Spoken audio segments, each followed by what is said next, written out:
जय कृष्णमूर्ति, जिड्डू कृष्णमूर्ति। आत्मबोध। आज की शाम क्या हम आत्मबोध के प्रश्न पर बातचीत कर सकते हैं? यह काफ़ी जटिल समस्या है और जीवन की अन्य समस्याओं की तरह इसका भी कोई निर्णायक हल नहीं। हम में से अधिकांश लोग दूसरों से सुनी हुई या मनोवैज्ञानिक और धार्मिक पुस्तकों में पढ़ी हुई आत्मबोध की व्याख्या बड़ी आसानी से मान लेते हैं, और यदि हम उसी स्तर पर अटके रहे तो बड़े अफसोस की बात होगी। इसकी बजाय आज की शाम हम यह पता करें कि क्या हम अपनी चेतना की गहराइयों में प्रवेश कर सकते हैं, जिसका अर्थ है अपनी स्वयं की विचारना तथा भावना की समस्त प्रक्रिया, अपनी आशाओं और अपने भयों का प्रत्यक्ष अनुभव करना। और आगे बढ़ने से पहले आपके लिए यह जरूरी है कि इस समय कही जा रही बात को आप जिस ढंग से सुन रहे हैं उसका आपको एहसास हो। आत्मबोध के इस समग्र प्रश्न की छानबीन करने की मैं कोशिश करूँगा, पर अगर आप व्याख्याएं ही सुनते रहे और केवल शब्दों से ही संतुष्ट हो गए तो मैं समझता हूँ वह बिल्कुल ही अर्थहीन बात होगी। यह तो कुछ ऐसी बात होगी कि कोई भूखा व्यक्ति फसल के बारे में या खाना बनाने के बारे में कई सारे शब्दों तथा व्याख्याओं को सुन रहा हो, इस उम्मीद पर कि इन बातों से उसका पेट भर जाएगा। वस्तुतः हम में से अधिकांश लोग उसी स्थिति में है। हम गहरे अर्थ में भूखे होते ही नहीं। अपने मन की समस्त प्रक्रियाओं को, अपने विचार तथा भावनाओं की समग्रता को समझने की वास्तविक उत्कंठा हम में नहीं है। इसी कारण व्याख्याओं से हमारा समाधान हो जाता है और अपनी अनेक समस्याओं का सामना हम व्याख्याओं के स्तर पर ही किया करते हैं। और मेरे विचार में केवल व्याख्या कर देने वाला व्यक्ति और व्याख्याओं से संतुष्ट हो जाने वाला व्यक्ति दोनों ही बहुत ही सतही स्तर पर जी रहे होते हैं। क्या व्याख्याओं से किसी भी गंभीर समस्या का हल निकल सकता है? राष्ट्रवाद के झूठेपन का, इसके भ्रष्ट करने वाले विनाश तथा पतनकारी परिणामों की मैं आपके सामने व्याख्या कर दूंगा। ऐसी व्याख्याओं के औचित्य को चाहे आप समझ भी ले तो भी जाहिर है कि इतने भर से आप राष्ट्रवाद से मुक्त नहीं हो जाएंगे। राष्ट्रवादी होने का भाव आपको सुख देता है। किसी खास समूह से बंधा होना आपको अच्छा लगता है। वह आपके लिए भावनात्मक तथा आर्थिक दोनों दृष्टि से लाभदायक है। अतः बोध व्याख्याओं से कभी नहीं हो सकता। उससे कभी कोई दगदगती समस्या हल नहीं हो सकती। कोई दंत चिकित्सक आपको यह तो बता देगा कि बहुत ज़्यादा चीनी खाना आपके दांतों के लिए बहुत हानिकारक है और अपने इस कथन को साबित करने के लिए बहुत सारे सबूत भी पेश कर देगा, लेकिन चीनी आप पसंद करते हैं और उसका खूब सेवन जारी रखते हैं। अतः व्याख्या एक बात है और प्रत्यक्ष कर्म बिल्कुल अलग बात है। या तो आप केवल शब्दों को, व्याख्याओं को सुन समझ रहे हैं या फिर सुनने की प्रक्रिया में ही प्रत्यक्ष अनुभव करते हैं। केवल शब्दों पर संतुष्ट होने की अपेक्षा साक्षात अनुभव बहुत अधिक अर्थपूर्ण, औचित्यपूर्ण व जीवंत होता है। तो फिर व्याख्याएं कहाँ खत्म होती है और वास्तविक प्रत्यक्ष बोध या अनुभूति कहाँ से शुरू होती है? इस बारे में हमें बहुत स्पष्ट होना होगा। व्याख्याओं के सहारे आप बस इतनी ही दूर जा सकते हैं और बाकी यात्रा आपको अकेले अपने से ही करनी है। हम में से अधिकांश लोग इस एकाकी यात्रा के लिए तैयार नहीं होते, क्योंकि हम आलसी हैं और बड़ी आसानी से हम जाहिर बातों से संतुष्ट हो जाते हैं, जो कि हमेशा व्याख्या ही है। लेकिन प्रत्यक्ष कर्म और अनुभव की प्राणवत्ता व्याख्या से परे होती है। वह व्याख्या चाहे जितनी प्रकट या सूक्ष्म हो। इसीलिए केवल शाब्दिक स्तर पर न रुकते हुए हम जिन चीज़ों की बात कर रहे हैं उन चीज़ों का सीधा अनुभव करना बहुत ज़रूरी है। आत्मबोध की इस समूची समस्या पर यदि ध्यान दें और यह पता लगाए कि हमारे चिंतन का, हमारे कर्मों का, हमारे अस्तित्व ही का वास्तविक आधार क्या है, तो यह बड़ा दिलचस्प होगा। अगर हम इसका धीरे धीरे बारीक तफसील के साथ सीधा अनुभव करें तो मुझे लगता है हम बहुत आगे बढ़ सकते हैं। आखिरकार दूर जाने के लिए हमें पास से ही शुरुआत करनी होती है, और जो पास है वह है मैं, स्व, मन की यह समस्त प्रक्रिया। आप भले ही एक वैज्ञानिक, इंजीनियर और अंतरिक्ष यात्रा की तकनीक में माहिर होंगे, पर सच्ची यात्रा तो भीतर की ओर होती है, और वह चांद की यांत्रिक यात्रा के बजाय कहीं अधिक मुश्किल, गहरी तथा अर्थपूर्ण होती है। अपरिमेय तो स्वयं के भीतर ही है। अतः शाब्दिक या बौद्धिक व्याख्या कहाँ समाप्त होती है और साक्षात बोध या अनुभूति का आरंभ कहाँ होता है, यह समझना बहुत जरूरी है। व्याख्या वास्तविकता तक नहीं ले जा सकती। व्याख्या कितनी ही संतोषजनक क्यों ना हो, वह आपको प्रत्यक्ष बोध से, प्रत्यक्ष अनुभूति से जन्म लेने वाली समझ नहीं दे सकती। जब यह बात स्पष्ट रूप से आप समझ जाएंगे, तब आप व्याख्याओं से संतुष्ट नहीं होंगे। आप कभी उद्धरण नहीं देंगे। आप कभी गीता या बाइबल के प्रामाण्य का आश्रय नहीं लेंगे। केवल बौद्धिक मनोविनोद के तौर पर चाहे आप पढ़ लें, पर किताबों में सिखाई गई बात की अपेक्षा साक्षात अनुभव असीम रूप से विस्तृत होता है। जीवित कुत्ता मरे हुए शेर से बेहतर होता है। किताबों के सभी नायक मृत सिंह है, और उन्हें उदाहरण बना लेना अनर्थकारी होता है। प्रमाण माने जाने वाले विभिन्न अधिकारी पुरुषों की व्याख्याओं की अपेक्षा आपका साक्षात अनुभव, साक्षात बोध कहीं अधिक प्रामाणिक होता है। इस बात को ध्यान में रखते हुए आत्मबोध की प्रक्रिया का अन्वेषण करें। किसी दिशा दिखाने वाले संकेतक की तरह मैं केवल दिशा संकेत कर रहा हूँ। संकेतक का कोई महत्व नहीं है। जो व्यक्ति यात्रा कर रहा है वह महत्वपूर्ण है। यह वक्ता गुरु नहीं है, अधिकारी पुरुष नहीं है, पथ दर्शक नहीं है। यह आंतरिक यात्रा हर किसी को अकेले ही करनी होती है, बाहर की चीज़ों से हटा देने वाली प्रतिक्रिया के रूप में नहीं, बल्कि समझने के प्रयास की अपरिहार्य प्रक्रिया के तौर पर। बाह्य को आंतरिक की ओर जाना ही होगा, अर्थात अस्तित्व की समग्र प्रक्रिया की समझ की ओर, जिसमें बाहरी और भीतरी का कोई विभाजन नहीं है। अस्तित्व की समग्र प्रक्रिया को समझने के लिए, चाहे वह बाहरी हो या आंतरिक, आपको अपने चिंतन के तौर तरीकों को समझना होगा।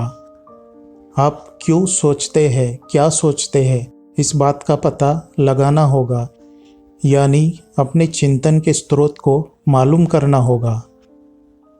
उस स्रोत की खोज के अभाव में अन्वेषण के लिए, कर्म के लिए आपके पास कोई वास्तविक आधार ही नहीं है।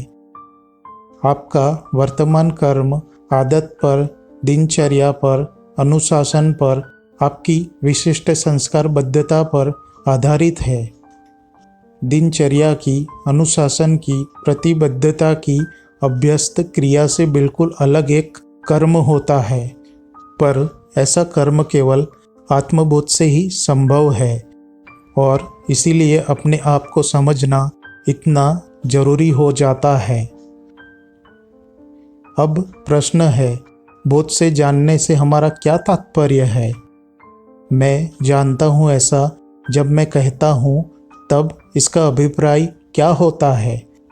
आपको मैं इसलिए जानता हूँ कि आपसे मेरा परिचय करा दिया गया है। एक बार आपसे मिलते ही आपका एक चित्र मेरे मनः पटल पर अंकित हो जाता है और जब मैं आपसे फिर से मिलता हूँ तो मैं आपको पहचान लेता हूँ। अर्थात जानना पहचानने की प्रक्रिया है और यह जानना पिछले अनुभवों के आधार पर होता है। इसका मतलब है जानना संचय करते जाना और जोड़ते जाना है। मुझे अपने आप को जानना चाहिए, ऐसा जब हम कहते हैं तब हम यह मानकर चलते हैं कि हमारा स्व कोई स्थिर अटल वस्तु है और इस कारण से उसे पहचाना जा सकता है। या फिर स्व क्या है, यह हमें दूसरों द्वारा बताया गया है और इस बारे में कुछ निष्कर्षों तक हम पहुंच चुके हैं और इस पृष्ठभूमि से हम स्वयं को पहचानने की कोशिश करते हैं। अतः जानना हमेशा पहचानने की प्रक्रिया होता है। पहचानने के अभाव में कोई ज्ञान नहीं हो सकता। ज्ञान पहचान के जरिए जुड़ता चला जाता है। बात कुछ पेचीदा लग सकती है पर वास्तव में है बड़ी सरल। जानना एक बात है और समझना दूसरी बात है। जानने का अभिप्राय है संचय करना। वह अतीत में हुए अनुभव के आधार पर पहचान की प्रक्रिया है। हर नया अनुभव पूर्व ज्ञान द्वारा संस्कारित होता है और उसमें जुड़ता चला जाता है। अतः जानना जोड़ने जमा करने की प्रक्रिया है, जबकि समझ के साथ ऐसा बिल्कुल नहीं है। मैं आपको जानता हूँ, ऐसा जब आप कहते हैं तब आपका वह जानना केवल किसी पिछले जड़ अनुभव की पृष्ठभूमि से ही होता है। मुझे आप मेरे चेहरे मोहरों से, मेरे नाम से, मैंने आपसे जो कुछ कहा है उससे या मेरे बारे में दूसरों ने आपसे जो कहा है उससे और ऐसी ही अन्य बातों से जानते हैं। यह सारी जानकारी गुजरे हुए कल की है। इसके बाद मेरा कई अनुभवों से, कई प्रकार के प्रभावों से गुजरना हुआ है और हो सकता है मैं काफ़ी कुछ बदल गया हो, पर आप कल की उस स्मृति को ही लिए बैठे हैं और उस पृष्ठभूमि से आज भी मेरा मूल्यांकन कर रहे हैं। इसलिए आप कहते तो है मैं आपको जानता हूँ, जबकि वास्तव में आप मुझे कतई नहीं जानते। लेकिन मैं आपको जानता हूँ, ऐसा कहना आपको बड़ा सुविधाजनक लगता है और यह सिलसिला चलता रहता है। शायद अपनी बात में स्पष्ट नहीं कर पा रहा हूँ। यह सीधी सी बात जब तक आपकी समझ में नहीं आ जाती तब तक आत्मबोध की समग्र गति का अभिप्राय समझना आपके लिए बहुत मुश्किल होगा। मैं जानता हूँ ऐसा जब मन कहता है तब वह केवल कल या अतीत में किसी अन्य समय घटी बात को ही जानता है। उस ज्ञान के साथ वह वर्तमान के सामने प्रस्तुत होता है, पर वर्तमान तो क्षण प्रति क्षण बदलता रहता है। अतः मैं जानता हूँ ऐसा मन का कहना कभी भी सही नहीं हो सकता और मनोवैज्ञानिक तौर पर इस बात को समझना बहुत ही जरूरी है। मैं जानता हूँ ऐसा कहने वाला व्यक्ति जानता नहीं है। आप ऐसा कभी नहीं कह सकते कि मैंने सत्य को पा लिया है। ऐसा कोई नहीं कह सकता, क्योंकि सत्य जीवंत और गतिशील होता है।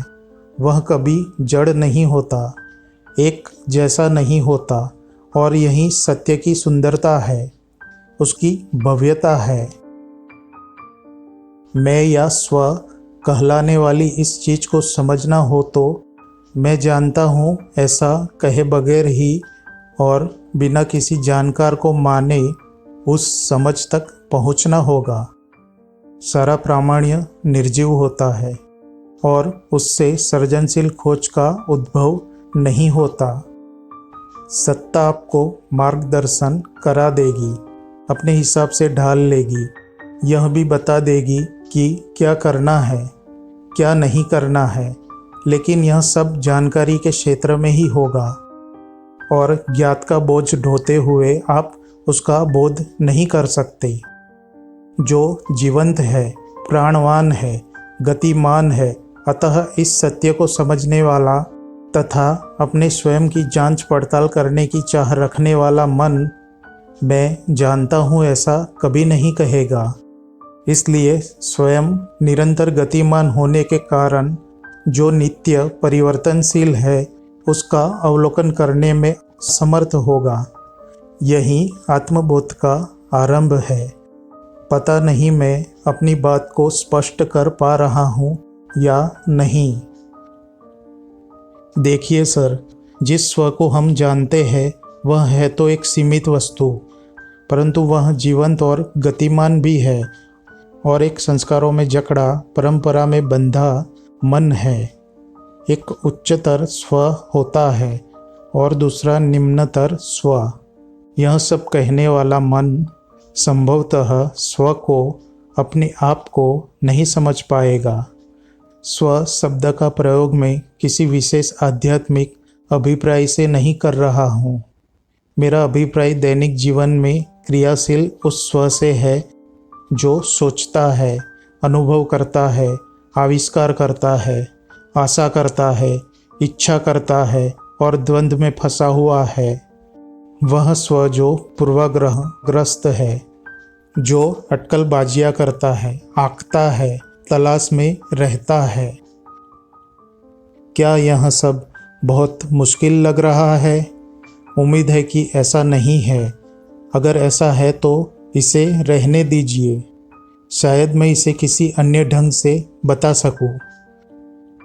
हम स्व को उस मैं के अर्थ में जानते हैं जिसके पास संपत्ति है, जिसमें गुण है, जिसके कुछ रिश्ते हैं या जो किसी विशेष संस्कृति द्वारा, परिवेश के विभिन्न प्रभावों द्वारा, उन पुस्तकों द्वारा जो यह पढ़ता है, दर्शनों के माध्यम से जिनका वह अध्ययन करता है, उन तकनीकों से जिन्हें वह सीखता है, इन सबके द्वारा वह संस्कारित है। वह मन जो ईर्ष्याग्रस्त है, जिसमें राग द्वेष है, आशा और भय है, यही सब स्व का यथार्थ है। यह स्व केवल सतही स्तर पर ही नहीं है, वह दैनिक क्रियाओं में जुड़ा चेतन मन ही नहीं, बल्कि कहीं अधिक गहरे स्तर पर कार्यरत अवचेतन मन भी है। वह पूरी की पूरी चेतना ही स्व है, अपना आप है। अब हमारा सारा चिंतन स्व नाम के उस केंद्र से ही शुरू होता है। जहाँ केंद्र है वहाँ परिधि भी है, एक बाहरी सरहद। वह चेतन व अवचेतन विचार करता केंद्र है और वह जिसे पाना चाहता है, वह जो जानता है उसकी परिधि है, अर्थात ज्ञात के दायरे में ही है। तो विचारक और विचार है, अनुभवकर्ता और अनुभव है, दृष्टा और दृश्य है। मानिए या नकारिए मत, बस समझ लीजिए। खाली शाब्दिक रूप से नहीं, बल्कि स्पष्टीकरण के जरिए वास्तव में देखिए कि आपका अपना मन किस तरह से काम कर रहा है। मैं अपने आप को जानना चाहता हूँ। क्यों? क्योंकि अपने आप को जाने बिना कोई आधार ही नहीं बनता जिस पर कुछ निर्मित हो सके। मुझे पता नहीं कि मेरे विचार प्रामाणिक है या नहीं। कैसे मालूम होगा कि कहीं मैं किसी धोखे में तो नहीं जी रहा? मैं अपने आप को ठग तो नहीं रहा हूँ? मुझे यही नहीं पता कि मैं संघर्ष क्यों कर रहा हूँ, क्यों मुझे कुछ आदतें पड़ी हुई है वगैरह। स्वयं को जाने बगैर स्पष्टता के साथ देखना मेरे लिए असंभव है। इसलिए मुझे अपने आप को जानना होगा, यानी मुझे अपने मन को समझना होगा। बिना किसी निंदा या समर्थन के हर प्रतिक्रिया के प्रति, हर विचार के प्रति मुझे जागरूक रहना होगा। मुझे जांच पड़ताल की मनोदशा में रहना होगा, अर्थात यह अच्छा है, वह बुरा है, इसे मुझे संभाल कर रखना होगा, उसे त्याग देना होगा। ऐसा कहने वाले पिछले अनुभव की पृष्ठभूमि के बिना, किसी भी पूर्वाग्रह के बिना हर विचार को, हर भावना को देखना होगा। यह सब तो बिल्कुल साफ है ना? अगर मैं अपने बेटे को समझना चाहूँ तो वह जैसा भी है उसी रूप में मुझे उसका एहसास करना होगा, बिना किसी निंदा या समर्थन के मुझे उसका अध्ययन करना होगा। जब वह खेल रहा हो या रो रहा हो या ज़रूरत से ज़्यादा खा रहा हो, यानी हर हाल में उसका मुझे अवलोकन करना होगा। ठीक उसी तरह यदि मुझे अपने आप को समझना है तो रिश्तों के आईने में बिना किसी मूल्यांकन के मुझे अपना ध्यानपूर्वक अवलोकन करना होगा। मैं आपसे क्या कहता हूँ और कैसे आप मेरे साथ प्रतिक्रिया करते हैं, इसके प्रति मुझे सजग रहना होगा। अपने नौकर, अपनी पत्नी या अपने पति से मैं किस तरह से बात करता हूँ, किसी बस कंडक्टर के साथ या किसी कुली के साथ मैं कैसा बर्ताव करता हूँ, इन सब बातों का मुझे निरीक्षण करना होगा। मैं क्या महसूस करता हूँ, क्या सोचता हूँ, क्यों सोचता हूँ, यह सब मुझे जानना होगा। अपने चिंतन तथा भावनाओं की समग्र प्रक्रिया का अवलोकन करना होगा। इसके लिए अनुशासन की तो कतई ज़रूरत नहीं है।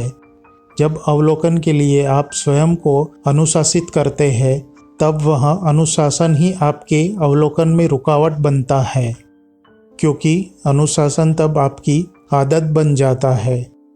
जहाँ कहीं भी खोज करने में सच्ची दिलचस्पी होती है, वहाँ निरंतर अवलोकन होता है। वहाँ अनुशासन का अभ्यास जरूरी नहीं होता। तो सबसे पहले इस बात का एहसास होना जरूरी है कि अपने आप को समझना हर तरह से निहायत जरूरी है। नहीं तो आपके चिंतन का कोई आधार ही नहीं बचता। आप महापंडित हुआ करें, चाहे जितने बड़े पद पर विराजमान हो, लेकिन जब तक आप स्वयं को नहीं जान लेते तब तक वह सब निरर्थक होगा, क्योंकि आप अंधेरे में चल रहे होंगे। अपने आप को समझने के लिए निंदा या समर्थन से पूर्णतः मुक्त सजगता की, सावधानता की, अवलोकन की ऐसी अवस्था जरूरी है जिसमें निंदा या समर्थन का एक रेशा भी न हो, और कुछ भी मूल्यांकन किए बिना अवलोकन की ऐसी अवस्था में रहना असाधारण रूप से कठिन है, क्योंकि परंपरा का सारा बोझ आपके खिलाफ है। आपके मन को सदियों से मूल्यांकन करने के लिए, निंदा करने के लिए, समर्थन करने के लिए, स्वीकार या इनकार करने के लिए प्रशिक्षित किया गया है। ऐसा मत कहिए कि इस संस्कारों से मैं छुटकारा कैसे पाऊंगा, पर इस सच्चाई को देखिए कि अगर अपने आप को समझना चाहते हैं, जो कि निश्चित ही सर्वाधिक महत्वपूर्ण है, तो बिना किसी निंदा या तुलना के आपको अपने मनोव्यापार का अवलोकन करना होगा। अब देखिए, आप तुलना क्यों करते हैं, निंदा क्यों करते हैं? क्या निंदा करना एक बहुत ही आसान बात नहीं है? आप अगर पूंजीवादी है तो आप साम्यवादी की निंदा करेंगे, और उसी तरह साम्यवादी पूंजीवादी की निंदा करेगा। अगर आप निष्ठावान ईसाई है तो जाहिर है कि आप हिंदू धर्म या इस्लाम धर्म की निंदा करेंगे, क्योंकि निंदा करना बहुत ही आसान मामला है। निंदा करना और चल देना, वास्तव में निंदा प्रतिक्रिया ही तो है।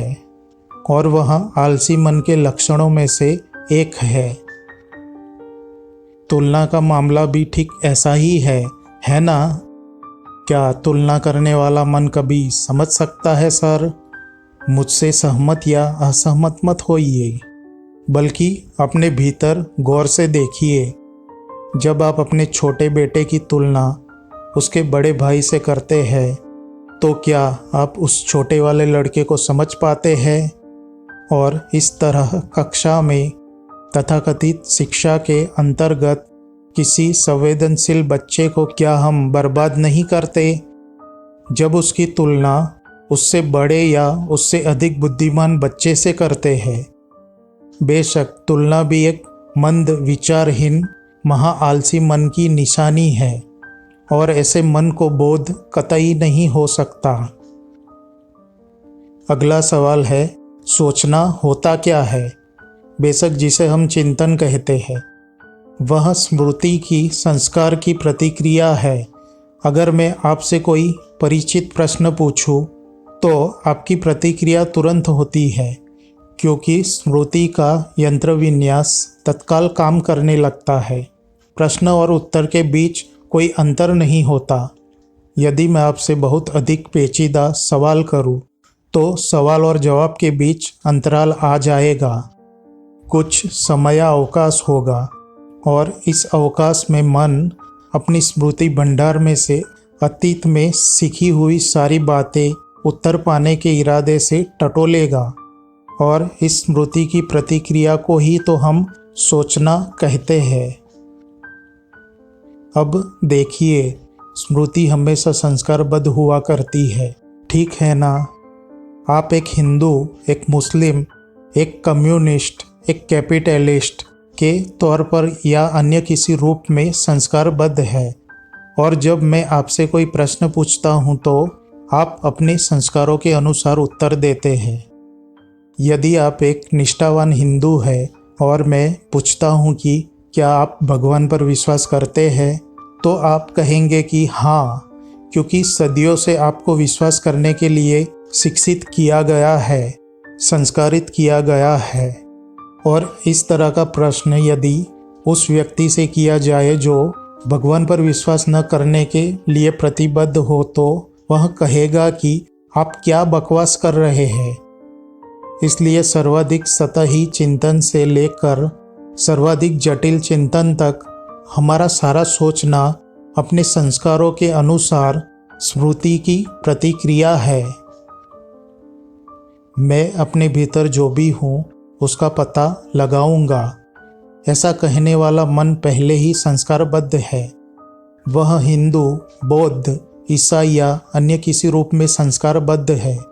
इस संस्कारबद्धता को केवल समझने से ही उसे तोड़ा जा सकता है, और यह बात तो बिल्कुल साफ है कि इसका तोड़ा जाना जरूरी है।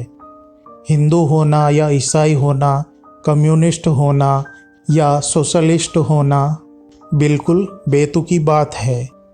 हम मनुष्य हैं, और जीवन की समस्याओं को सुलझाने के लिए हमें इंसान के तौर पर ही इसका सामना करना होगा, परस्पर विरोधी गुटों के सदस्यों के रूप में नहीं। किसी भी पद्धति, किसी भी विश्वास अथवा विचार प्रणाली से हमारी मनुष्यव्यापी समस्याओं का समाधान नहीं हो सकेगा। भूखमरी एक मनुष्यव्यापी समस्या है, और हम सबको मिलजुल कर इसका मुकाबला करना होगा, पूंजीवादी और साम्यवादी के रूप में विभाजित होकर नहीं। जीवन की बुनियादी समस्या सुलझाने के लिए पद्धतियाँ बिल्कुल काम नहीं आती। वे तो हमारे मनों को, जो पहले ही से परंपरा द्वारा परिवेशगत प्रभावों तथा इसी तरह की अन्य चीज़ों से अनुकूलित किए जा चुके हैं, और अधिक संस्कारग्रस्त करती चली जाती है। अब सवाल है, संस्कारों में जकड़ा एक मन अपनी संस्कारग्रस्तता का निराकरण कैसे करे? क्या आप प्रश्न को समझ रहे हैं?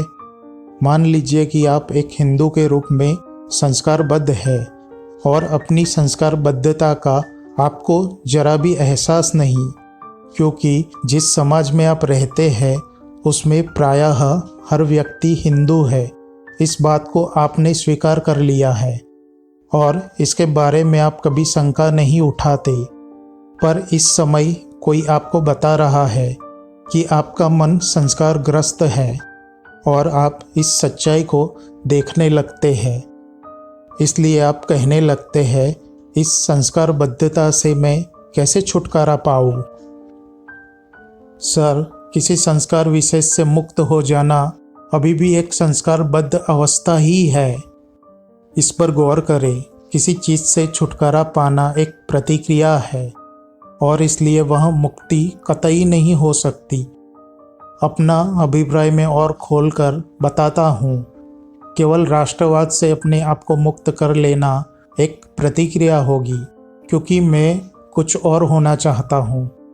मेरा संस्कार मुझे पीड़ा देता है, दुख देता है और मैं कहता हूँ कि अगर मुझे खुश रहना है तो मुझे इससे छुटकारा पाना होगा, यानी कुछ अलग बनने के लिए मैं उससे मुक्त होना चाहता हूँ। दूसरे शब्दों में कहे तो मुक्ति मैं इसलिए चाहता हूँ कि मुझे कोई अधिक तृप्तिदायक अवस्था प्राप्त हो जाए। यह साफ साफ एक प्रतिक्रिया ही है और इसलिए वह मुक्ति नहीं है। मुक्ति प्रतिक्रिया से नहीं पैदा होती। मुक्ति मन की ऐसी अवस्था है जिसमें कुछ होने की या न होने की इच्छा का अभाव है। यदि आपने इस बात की सच्चाई को देख लिया है तो अगला सवाल है, संस्कारबद्धता से मुक्त होने का अभिप्राय क्या है? वह किसी चीज़ से मुक्त होना हरगिज़ नहीं है और न ही कुछ होने की स्वतंत्रता, बल्कि इसका अभिप्राय है तथ्य को उसके वास्तविक रूप में देखना। मान लीजिए कि मैं एक हिंदू के रूप में संस्कारबद्ध हूँ। मैं अपने संस्कारों की पकड़ से मुक्त नहीं होना चाहता।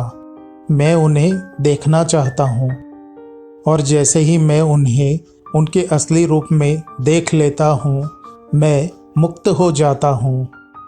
वह मुक्ति प्रतिक्रिया नहीं होती। पता नहीं मैं इस मुद्दे को स्पष्ट कर पा रहा हूँ या नहीं।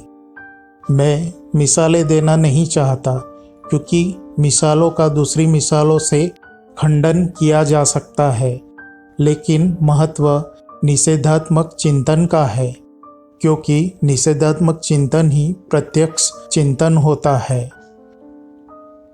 देखिए, चिंतन दो प्रकार का होता है, सकारात्मक और निषेधात्मक।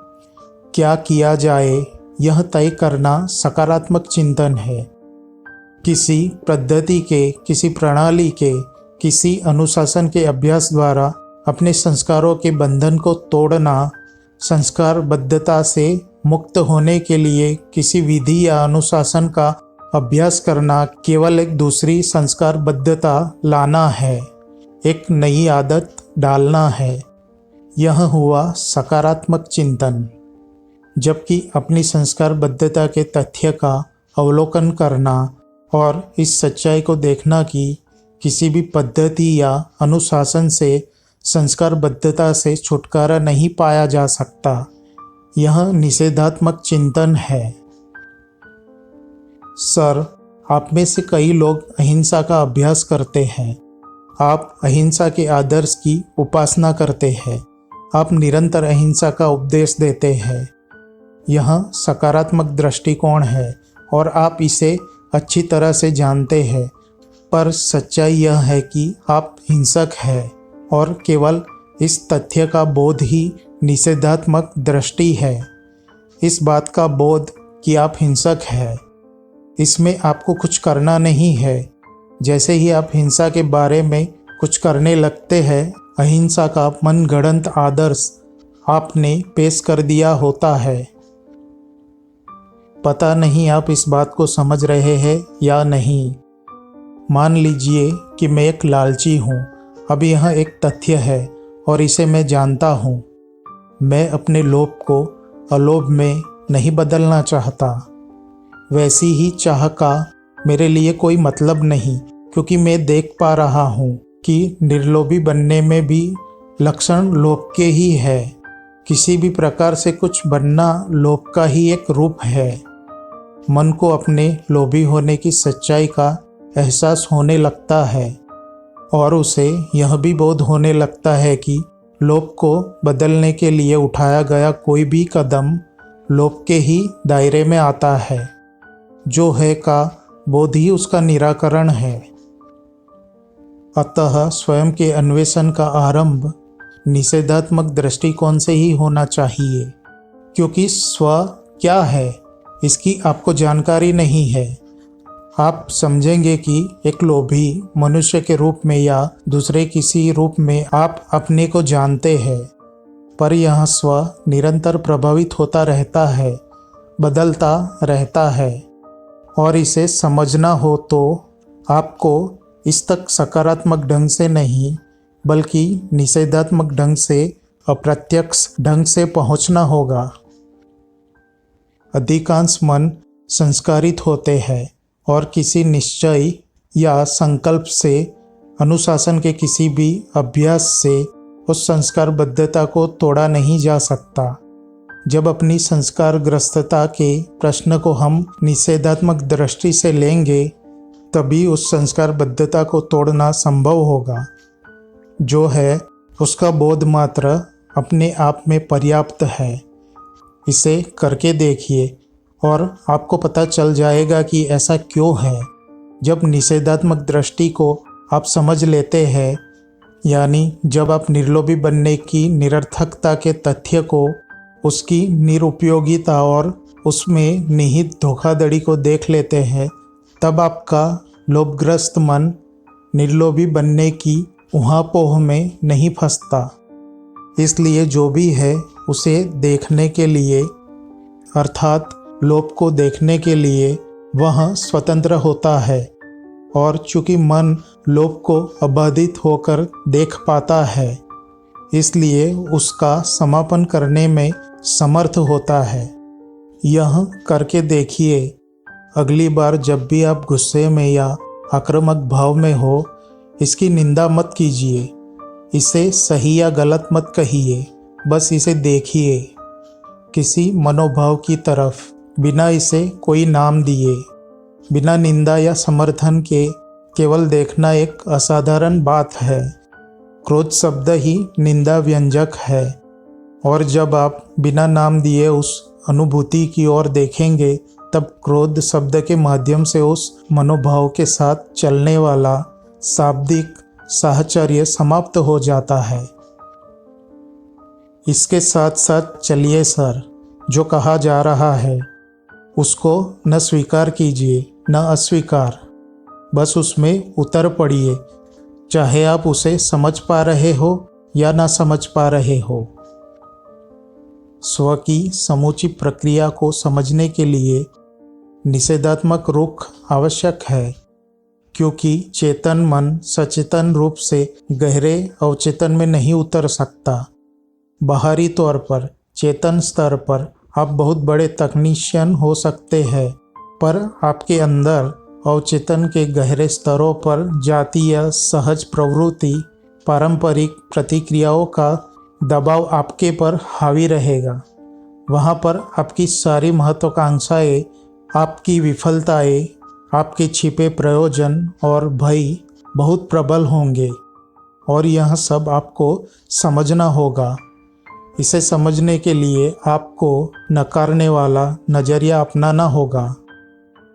सकारात्मक दृष्टिकोण हमेशा ज्ञात के क्षेत्र में रहता है, लेकिन निषेधात्मक पहुँच मन को ज्ञात से मुक्त कर देती है और मन समस्या को ताजगी के साथ नए सिरे से निर्दोषता की अवस्था में देख पाता है। तब आपको पता चलेगा कि स्व केवल खोज करने वाला ही नहीं, बल्कि खोज की प्रतिक्रिया तथा उद्देश्य भी है। खोज करने वाला मन की शांति ढूंढने में लगा है और अपने लक्ष्य को पाने के लिए वह किसी विधि का अभ्यास करता है। खोज करने वाला, उसकी खोज तथा उस खोज का लक्ष्य विभिन्न रूप से एक ही है। जब खोज करने वाला अपने वांछित लक्ष्य यानी मन की शांति को ढूंढता है तो वह अभी भी ज्ञात के दायरे में ही होता है। उसकी खोज जीवन के द्वंद्वों के विरुद्ध एक प्रतिक्रिया होती है। इसलिए जिस शांति की निरंतर खोज में वह लगा हुआ है वह ज्ञात का ही एक प्रक्षेपण है, जबकि मन यदि उस खोज के मिथ्या रूप को देखकर शांति के पीछे भागना छोड़ दे और अपने द्वंद्वों को समझने में जुड़ जाए, अर्थात उसका सामना निषेधात्मक ढंग से करने लगे, तो यही अपने आप को जानने की शुरुआत होगी। अपने आप को समझने की प्रक्रिया एक अनवरत समय रहित प्रक्रिया है। अपने आप को जानने का कोई अंत नहीं।